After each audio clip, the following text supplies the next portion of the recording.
Hello guys, this is How to Socials and today I'm going to show you how you can turn off your Windows Defender on Windows 10.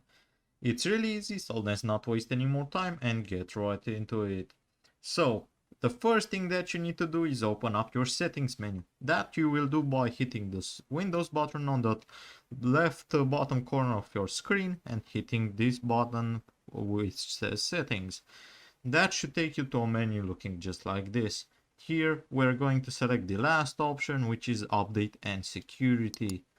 Now your screen should now look like this. Here we're going to select Windows security, and as you can see right here, your screen now should now look like this. Here we're going to click virus and threat protection, which is under protections area.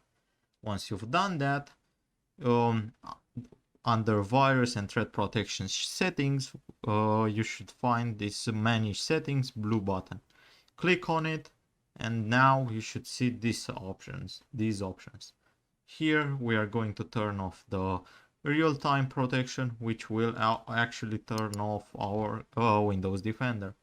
I'm not going to do that, but I just showed you how you can in case you want to. You can also play around with the other settings, but the main thing that you want to disable is the real-time protection.